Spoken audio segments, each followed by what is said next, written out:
Bonjour and welcome to what promises to be an electrifying episode of Famous Interviews, with another appearance of a dearly departed ethereal entity, an all-time thrilling theatrical legend, brought to you live, well, at least I shall be, from this comely crimson-coloured, singularly stunning stage. And what better setting than a theatre for meeting the First Lady of the American musical? What's that, Egbert? Yes. We know you prefer the royal way. You prefer shooting in your own studio. Well, darling, you must learn to stretch your whole perspective on where and when to shoot. There's nothing more exciting and arousing than doing it in a brand new venue. Don't you think? What's that? Of course I'm still talking about the show. What else? So without any further discourses interruptus, I shall seat myself to comfortably summon the reverberating presence of Broadway's one and only Ethel Merman.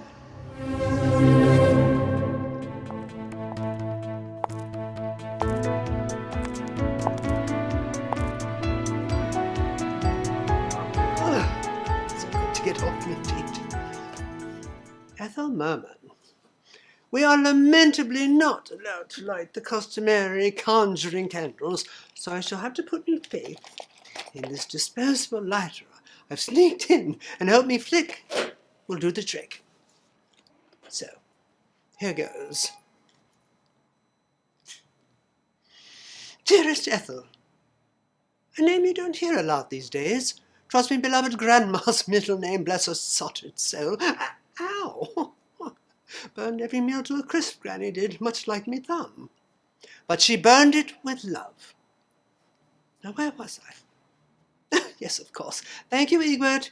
Yes, of course. I was beginning to summon. And so to continue. Dearest Ethel, I offer this gift from life to death, a theatre for a song, supported by your powerful breath, projected loud and strong. Commune with us, Ethel Merman, commune with us, move amongst us, groove amongst us. And for heaven's sakes, don't miss your cue. It's showtime.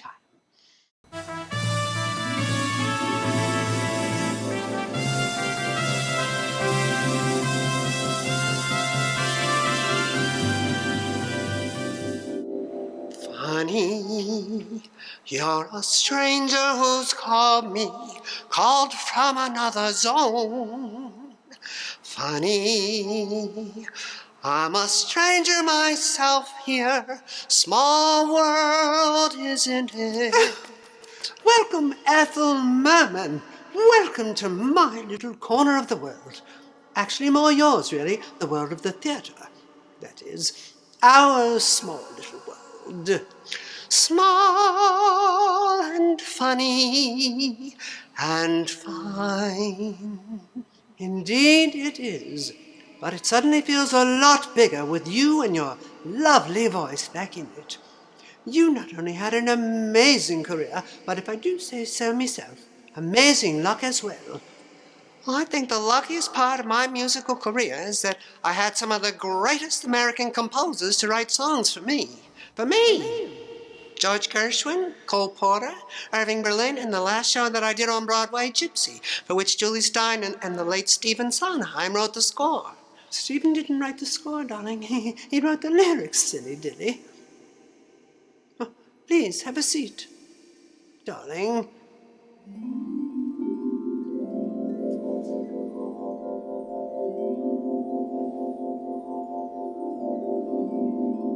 Anyway, I'm very thankful to those men for writing such wonderful songs. They were wonderful, and many of them were actually written just pour vous. I'll tell you a story about... Oh, do. About what? About songs written for me. How flattering. I got my songs written for you. Well, please do go on. I will if you'll quit interrupting me. I'm not interrupting. This is a conversation, dear. As Jimmy Capote once told me, a conversation is not a monologue. I went to his black and white ball at the Plaza. Did you? No. Were you there? I'm sure I was invited, but though barely of age. But my invitation must have been somehow lost in the transatlantic shuffle. Well, too bad. You missed a wonderful party, Miss... what'd you say your name was? I didn't believe I did. Mary. Lady Mary Pozah. Oh, Mary. Like the Virgin. Well, not exactly. Anyway, you want to hear my story or not? Oh, yes, of course. Please, do go on. I got my first part by auditioning for Mr. Gershwin. He had an apartment on Riverside and 74th, the whole top floor. George had one side, I had the other, and with a big living area in the middle with a piano. Well, he played and I sang, and I think the biggest compliment I ever got, I'll never forget it as long as I'll never forget it. Mr. Gershwin said to me, if there's anything you want me to change, just let me know. And I said, I'll sing it just the way it is. It was perfect. And what was it? The song. I got rhythm, I got music, I got my man, who could ask for anything more? I got daisies in green pastures. And now you're pushing them up. I got starlight, I got sweet dreams. Haven't managed to get that man yet, though. Slippery, aren't they? That song's one of me faves. Sang it in me own cabaret show. Oh, you're a singer? Well, once upon a time, long ago. But I just adore Ira's clever lyrics. Like, he made his home in that fish's abdomen, from It Ain't Necessarily So. Porgy and Bess. Yeah, I know it. Good lyrics make a good song. Bad lyrics can kill it. I was once in a musical version of Rain, and Ruben Mamillion was directing it, and the lyrics were very bad. The man who wrote them shall go nameless. Do you remember any of them? Any of what? The lyrics. No. I really want to forget them. Please. Just une petite lyric, s'il vous plaît. Well, I remember one lyric. One lyric said, I have some black pencil on my peepers and some Malmaison on my lips. Malmaison? What's that? That's exactly what I asked. And what was the answer? Well, it's a we don't want to go there. Well, it's a house, a bad house or something, isn't it? Yes, je pense. I don't like to brag, but I do know un or deux mots en français. Malmaison. Maybe it's un house de ill réputé. Well, maybe that's it. Well, so then I said, well, what does that mean? I mean, if I don't know what it means, how does the audience know what it means? And he says, oh, everybody knows what that's a very famous lipstick in Paris. Paris! I'm singing in New York. I mean, well, anyhow, by mutual consent, I got out of it. That's the only show that I ever backed out of. June Havoc took over the part and it closed after 32 performances. June Havoc? Gypsy Rose Lee's baby sister. Looks like you had a little foreskin, and a little can go a long way. What did you say? I had a little what? Foreskin? Did I? Well, slip of the tongue, I'm sure. No. What I meant to say was, you had a little foresight. Getting out of that stink bomb before it went off was a clever move on your part. Certainly didn't stymie your career any. No, I went into Gypsy after that.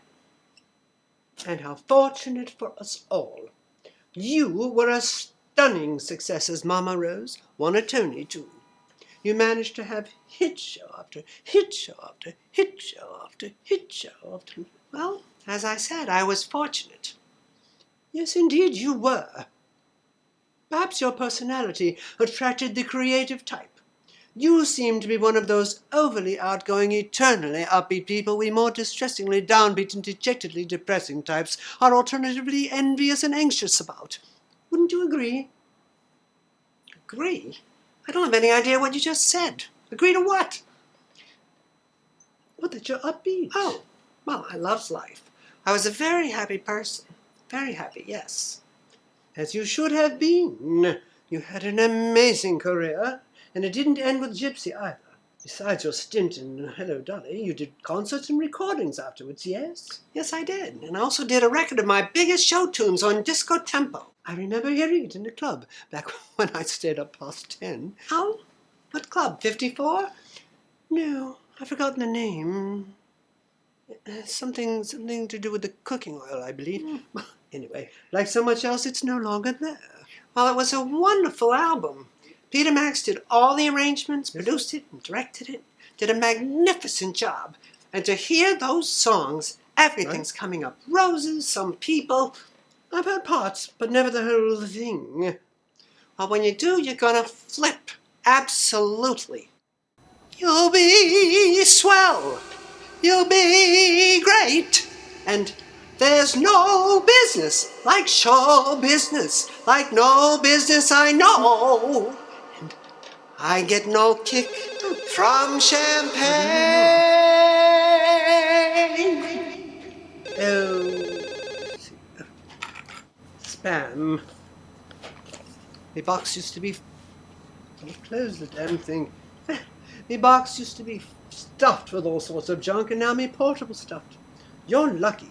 You never had to deal with cell phones ringing in the audience and interrupting your performance, like Patti LuPone and I did.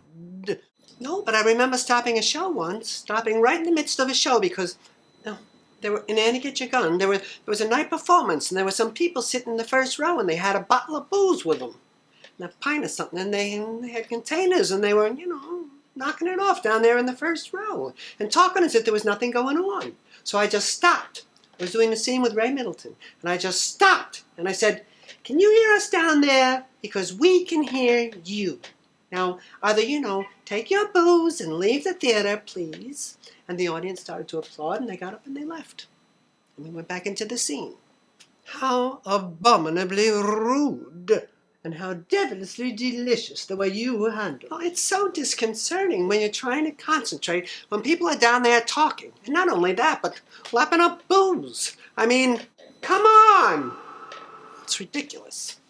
But I don't know where the ushers were. They were probably out in some bar lapping up themselves. Or lapping up each other. I don't know. You can never find an usher when you want one. Never find the police when you're in trouble. Never find a man when you really, really, really, really need him. Like when he stranded and abandoned you at the altar. That happened to you? Mm-hmm. Well, he was obviously the wrong man. Better to find out beforehand. We all make mistakes. That's why they put rubbers on pencils. That's why they put rubbers on... Never mind. You've had some rub-outs yourself, n'est-ce pas? Mm-hmm. I was married and divorced 4 times. I picked a few winners. Like Ernest Borgnine, biggest winner of them all. That marriage was the 38 longest days of my life. Only 38 days.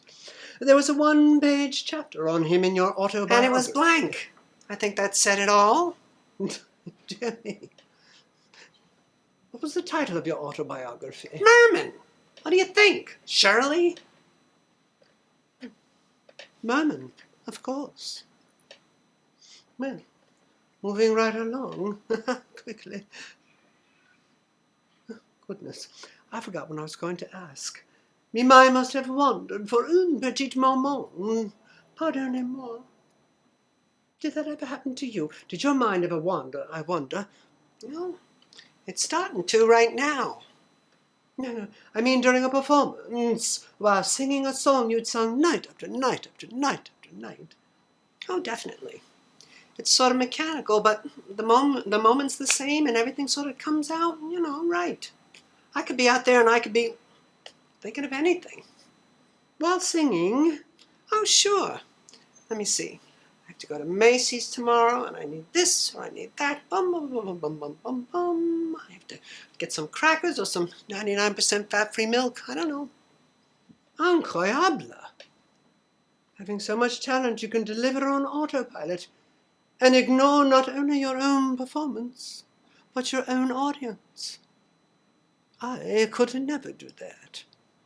I would never do that. Well, you're no Ethel Merman. No. And you're no lady. I didn't have any fancy titles, but I was more of a lady than you'll ever be. You had a famously foul mouth, very unladylike where I come from. On the other hand, I have a real title. You more a lady? No, dearest. I'm afraid no, you're not. Yes, I am. No, you're not. Yes, I am. I'm much more elegant, far more than you are. I'm far more elegant, far more than you. No, you're not. Yes, I am. No, you're not. Yes, I am. No, you're not. Yes, I am. I could live on pot au fou. You mean beef stew? Bonsoir. Oh, fuck you, you crazy old bitch. That foul mouth again. Now listen here. No, you listen, lady. You asked me here and I was nice enough to appear. And now I'm going to disappear. I'm not listening to one more thing that comes out of your mouth. Or whatever, all squirting all that shit. Some people sit on their butts. Well, you just talk from yours. That's okay for some people, some humdrum old ladies to be. But some ladies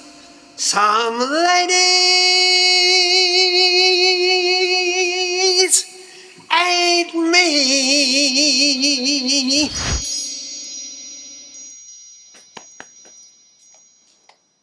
Good riddance and piss off, you old loudmouth has-been.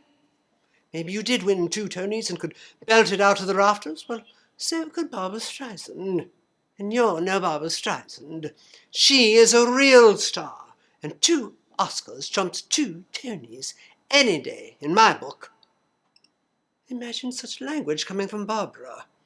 It seems that big pushy voice came with a bigger, pushier personality. And in this case, pushy came to shove me off. This is a family show, after all. I wouldn't have invited her in the first place if I'd known she'd still be using that yucky, mucky mouth of hers. Well, you never know what these people are really like until they're dead, do you? Quel fromage.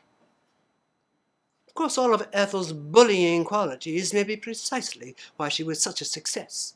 Many stars have reputations for being decidedly difficult divas.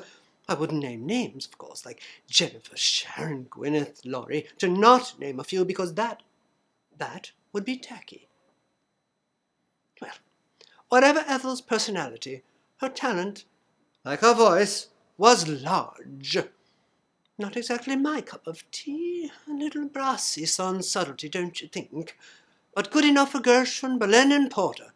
So what do I know? Of course, in her day they didn't have microphones. So perhaps just being loud was enough. Darlings, I hope you enjoyed today's episode in spite of the big stink, and you'll enjoy me for my next exciting interview with who knows who. Don't forget to like this episode, even if you didn't like this episode's guest. And do subscribe to my channel, Silverplate. Merci, chéries. Alors, I am Lady Mary Pozah, and this has been Famous Interviews.